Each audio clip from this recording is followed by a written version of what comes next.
Pessoas que tiveram a vida transformada por Deus. Verdadeiras histórias de conversão rumo à vida. É isso que você encontra aqui no programa 180 Graus, o ponto da virada, que começa agora.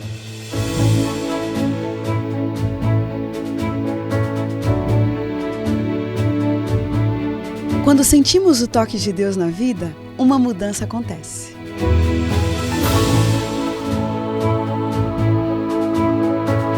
Surge à nossa frente possibilidades de felicidade plena. O toque de Deus restaura, renova, refaz.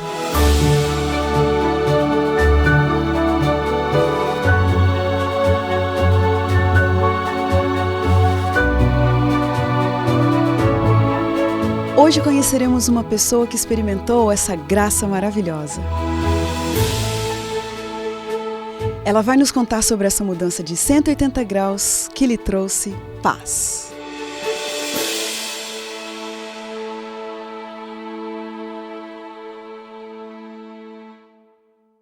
Ele nasceu no Ceará, Juazeiro do Norte, em uma família grande e pobre.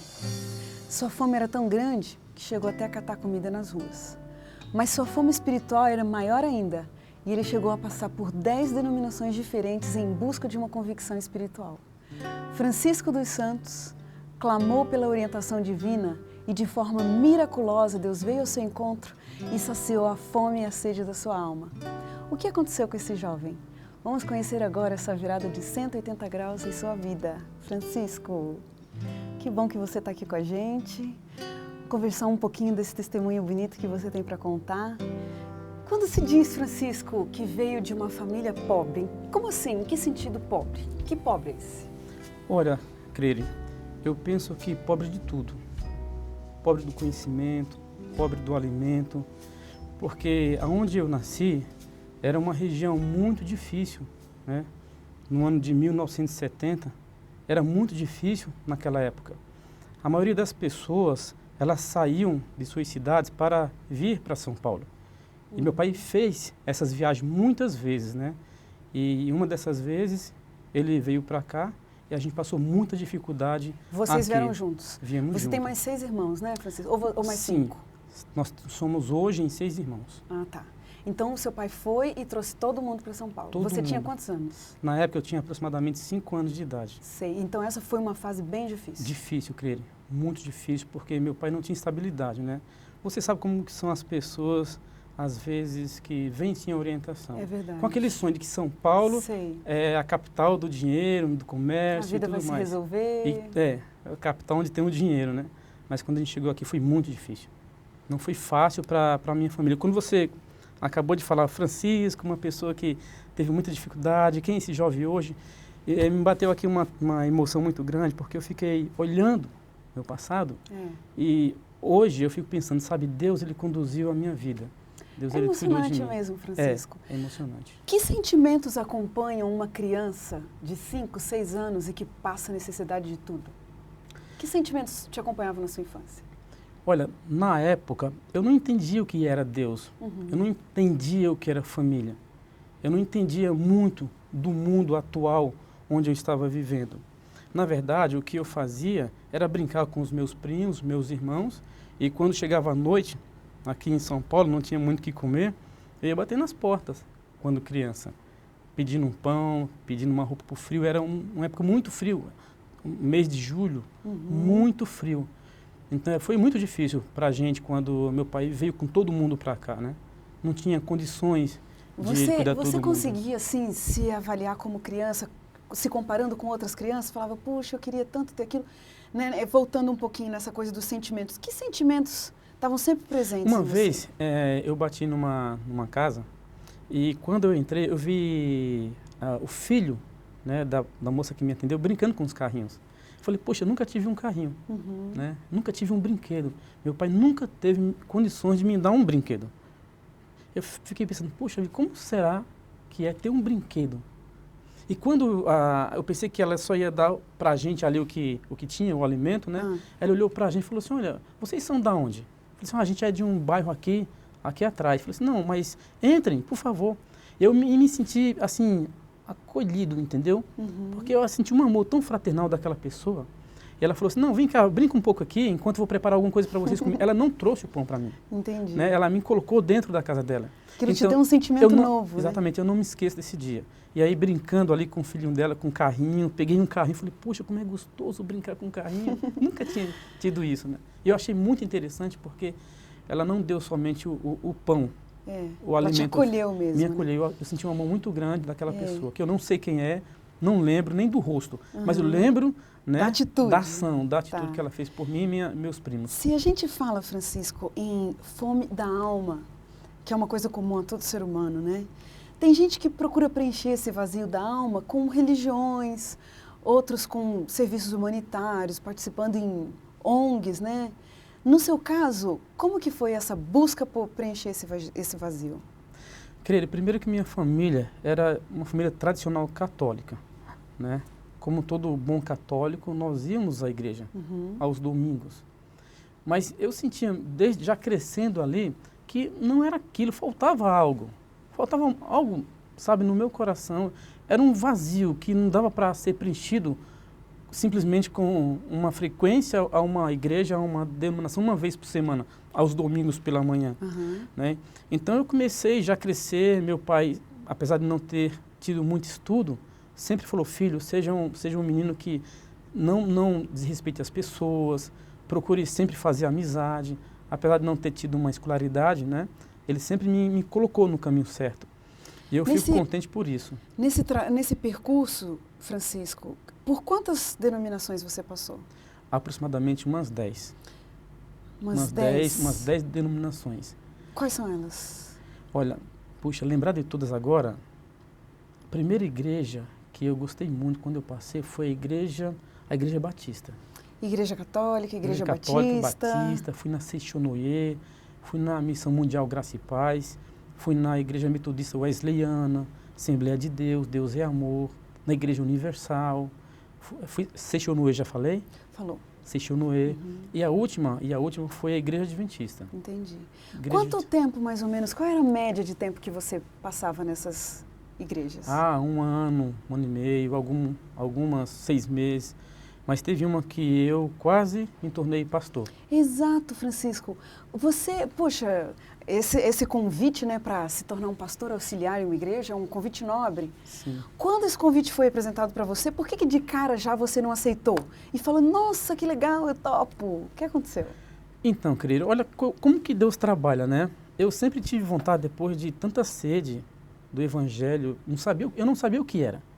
Eu sabia que era sede de alguma coisa, mas não sabia que coisa era essa.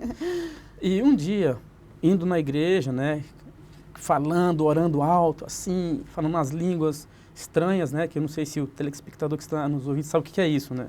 Mas eu falava línguas estranhas, né, que eu entendia que era a língua dos anjos. E o meu pastor, o oficial, ele falou assim, olha, Francisco, você já ora, é fervoroso, você pula, você fala línguas estranhas, vamos te preparar para ser um pastor. Eu falei assim, olha, que bom, era o que eu sempre queria, pregar o evangelho como um pastor. Aí eu falei assim para ele, mas eu preciso orar, eu preciso ir para casa e falar com Deus sobre isso. Se você sentiu essa necessidade de uma afirmação divina. E aí ele falou assim, mas você tem dúvidas que aqui a igreja é verdadeira? Eu falei, olha, eu não sei te responder. E fui para casa. E em casa eu fiz uma oração muito sincera. Eu falei, Deus, essa noite eu recebi um convite para ser um auxiliar e depois me tornar um pastor. Mas eu tenho dúvidas se essa igreja é a igreja verdadeira. O que eu faço, Senhor? Nossa, você foi sincero com Deus, né, Francisco? Me mostra uma luz, se tem outro caminho, me mostra esse caminho. Uma semana depois, chegou a equipe do pastor Luiz Gonçalves, que antes não era pastor, né? Era professor Luiz, que a gente chamava ele. Você morava onde, Francisco? Morava em Parelheiros nessa época. Certo. Ali perto do Autódromo Uma semana depois? Uma semana depois, o meu irmão chegou e falou assim, olha, vai chegar uma equipe aí, que vai fazer uma série de conferências, e você precisa ir.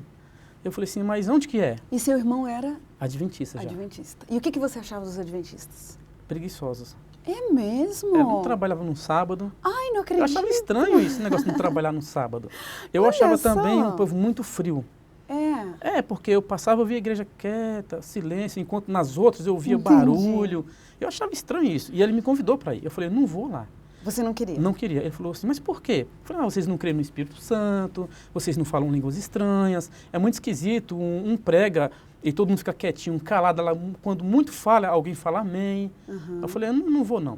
Ele falou, mas por favor, vai uma vez só, que eu tenho certeza que se você for, você vai gostar. Eu falei, tudo bem, eu vou, mas se estiver chovendo, eu não vou, porque meu filho na época era pequenininho, o Mateus tinha 4 semanas, um mês, se estiver chovendo, eu não vou. E você torcendo para chover? Crele, por incrível que pareça, naquela noite eu orei, Senhor, eu não quero ir nesse lugar. Por favor, manda chuva. Como Elias orou, falei, manda chuva, faz alguma coisa. E aí, acho que o Senhor não está respondendo a minha oração. Olha. Crele, naquele dia não choveu, uma chuva torrencial, mas caiu uma garoa forte.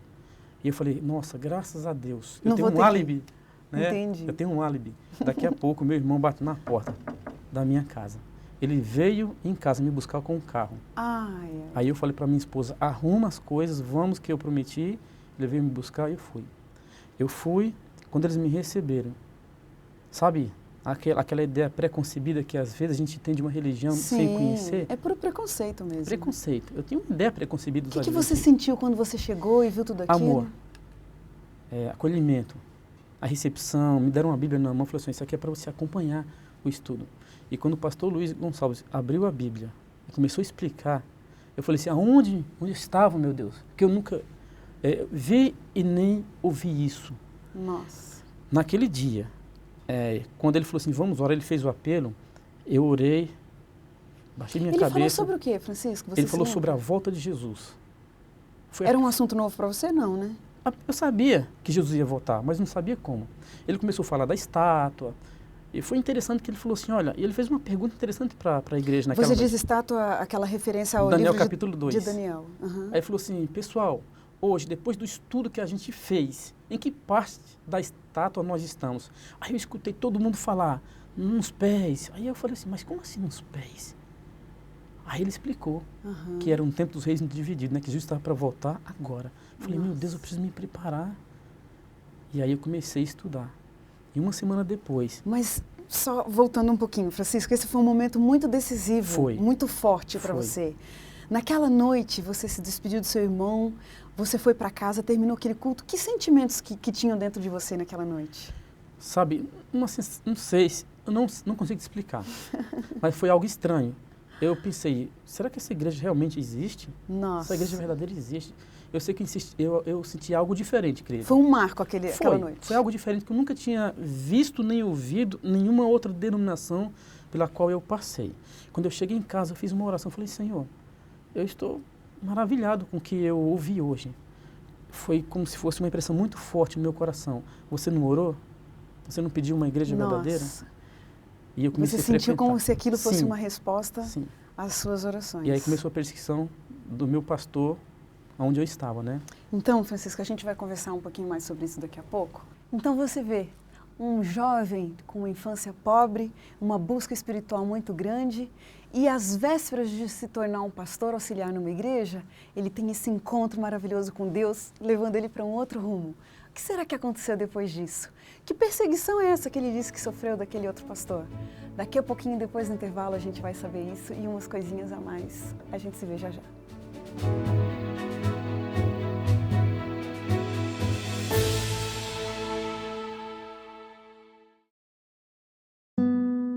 Só quem trabalha aqui sabe o trabalho que dá para fazer isso. Se fosse feito da forma correta, o ar seria mais puro e até a água seria mais limpa. Vocês mesmos têm ideia dos desperdícios que isso causa? Essa latinha de refrigerante estão uns 1000 anos. É muita coisa que podia ser reaproveitada. Se fosse feito da forma certa, isso gera emprego. Afinal, pode ser produto comercializado, vendido, né? Só quem veste essa roupa mesmo, né? Sente na pele aí. Aquele lixo jogado na rua. Aquele que não foi separado certinho, né? O lixo deles hoje é meu ganha-pão amanhã.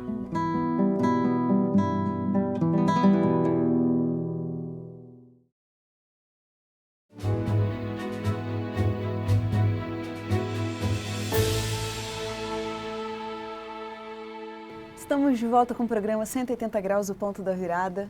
Quem está aqui com a gente hoje é o Francisco dos Santos, que vinha dizendo para a gente no bloco anterior que depois de uma infância pobre, veio lá de Juazeiro do Norte para São Paulo. Ele passou por uma busca espiritual e quando ele tinha uma proposta para ser um pastor auxiliar de uma igreja, ele teve um encontro inesperado com Deus, no encontro da série de conferências do pastor Luizinho Gonçalves.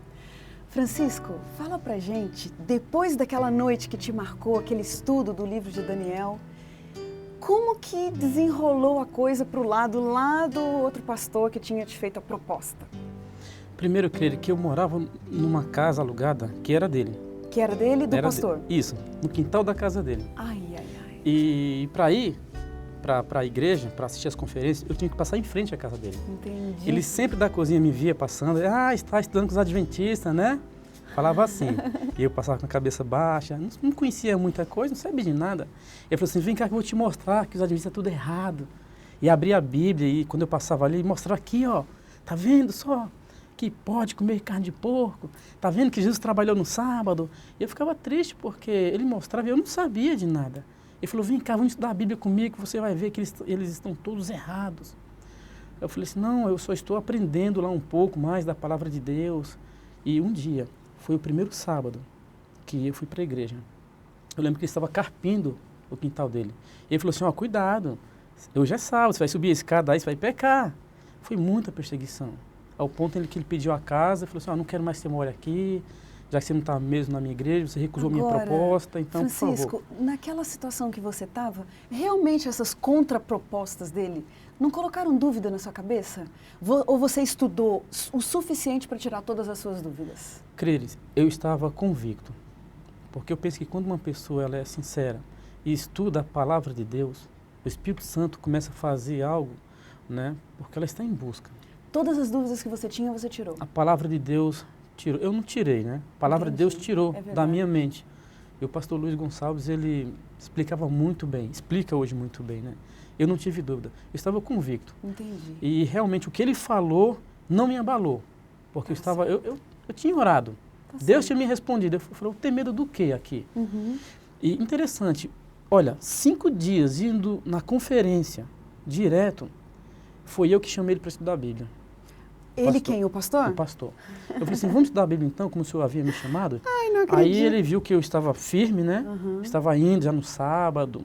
Aí eu falei, vamos estudar a Bíblia agora? Agora eu estudo. Entendi. Porque eu tinha marcado tudo na minha Bíblia. Entendi. Eu tinha feito uma cadeia de passagens bíblicas, né? Uhum. Ele falou assim, não, Francisco, eu só conheço só 1% da Bíblia, um pouquinho só. Vamos deixar quieto, segue o seu caminho, que eu vou seguir o meu. Entendi. Eu falei, não, porque a gente pode estudar.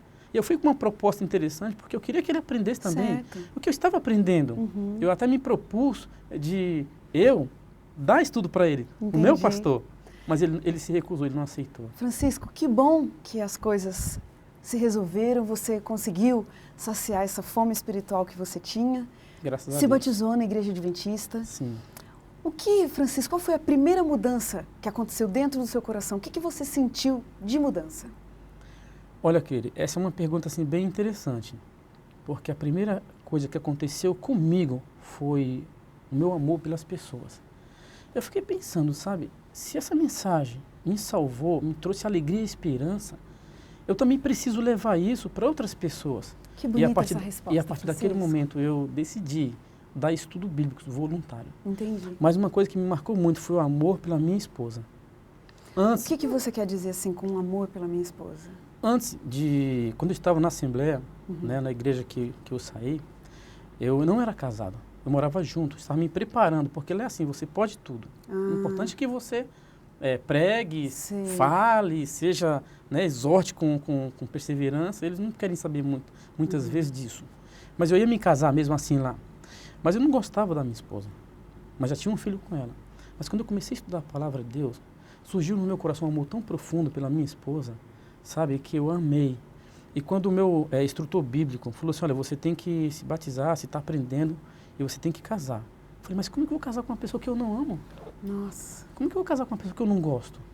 E por amor a Cristo, eu me casei com ela. Eu falei, Senhor, eu não gosto de ninguém. Coloca amor em meu coração. Eu estou aprendendo a respeito da Tua palavra. Coloca amor no meu coração por ela. Quero amá-la de todo o meu coração. E foi algo assim impressionante. Nossa, sabe? Francisco, é emocionante essa história. Eu amei de porque todo o meu coração. É bonito isso, que história maravilhosa. É emocionante até, né? Porque a lógica que a gente vê é exatamente o oposto disso, né? A pessoa se casa muito apaixonada e daí a pouco esse amor acaba. Mas esse testemunho é realmente uma coisa muito inusitada, muito diferente.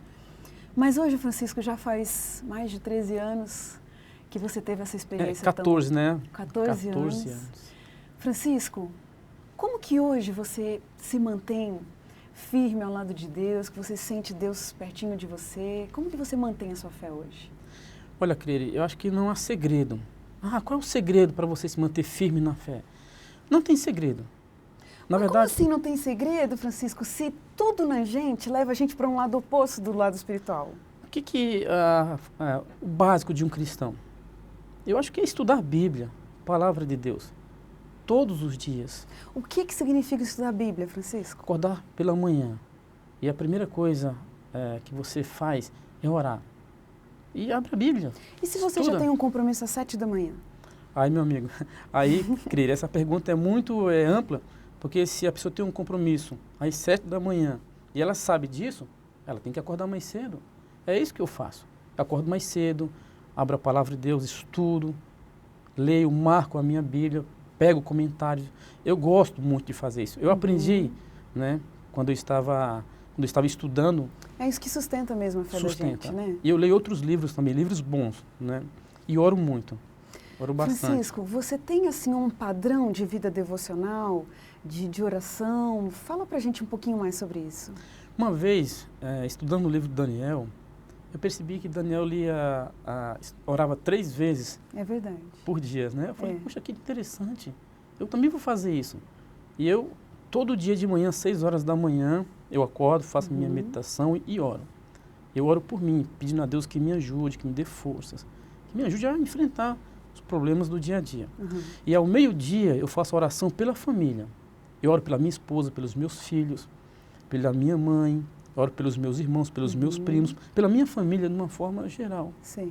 E quando é 6 horas da tarde, eu oro pelas pessoas que eu visito, pelas pessoas que eu dou estudo bíblico, eu oro pelo presidente do nosso país, eu oro pela segurança nacional, eu faço orações intercessórias às 6 horas da tarde. Puxa, Francisco, olha, eu sou uma pessoa assim de querer anotar, me dá até vontade de ter um bloquinho aqui agora assim para anotar, porque é muito interessante isso e é isso mesmo, né, que a gente... E às 3 da manhã, eu li uma vez, eu não lembro agora a passagem, mas eu lembro que foi em um dos livros, né, de uma escritora muito, muito conhecida, Ellen White, que ela orava 3 horas da manhã. Eu falei, e uma vez eu coloquei o meu relógio para despertar às 3 horas da manhã, mas antes que ele despertasse, eu tinha acordado. Falei, puxa, assim, um horário bom para estar orando, né? Acho que a filha é menos. Né? 3 horas da manhã, muita gente está dormindo. E é gostoso, você acordar de madrugada, sua mente está mais aberta. E aí, de madrugada você ora pelo quê? De manhã por você, ao meio-dia pela sua família, à tarde pela nação, pela igreja. E de madrugada tem algum assunto em específico? Eu oro em busca do Espírito Santo, pedindo que Deus realmente me ajude para que o Espírito Santo faça uma mudança completa na minha vida. Puxa, Francisco... Essa é a minha vida diária, né? É, Francisco, é por isso que você é esse gigante que você é. Graças a Deus, né? Claro. Louvado seja Ele. Com relação ao estudo da Bíblia, especificamente, o que significa para você ler a Bíblia? Você lê 3 capítulos da Bíblia, lê um capítulo da Bíblia? Como assim você estuda a Bíblia? O comum, na verdade, é o ano bíblico, né? Que eu acho que todo cristão deveria fazer, não o adventista. Significa o quê? É estudar a Bíblia bíblico, um ano? Estudar a Bíblia... Ler a Bíblia toda em um ano? Em um ano. Você estuda ali 3 capítulos, 4 capítulos, às vezes 5, 6. Então você lê seguido esses capítulos? Sim, seguida. E aí depois eu faço estudos paralelos, porque às vezes você está fazendo ano bíblico e surge um assunto ali. Aí você pega um comentário, você pega um livro, você começa a marcar e às vezes aí você vai, né? Eu estudo bastante, faço isso aí. Você usou uma expressão aí, ler a Bíblia. Eu sempre tenho falado que eu não leio a Bíblia, eu estudo, porque você lê jornal, você lê revista.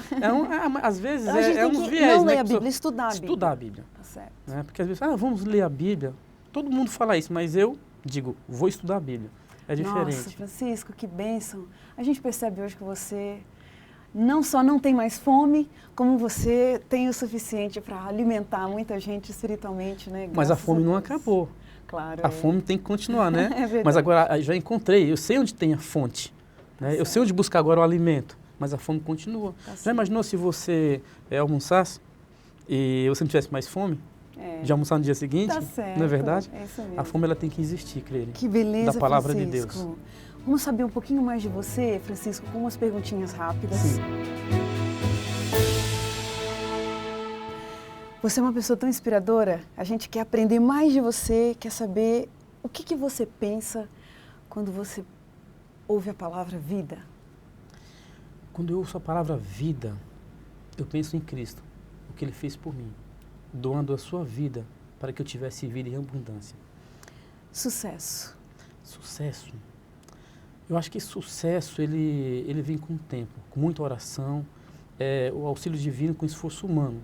Eu não creio em sucesso que cai do céu, mas eu penso em trabalho. Sucesso vem com o trabalho, com oração, muita busca a Deus. Dinheiro.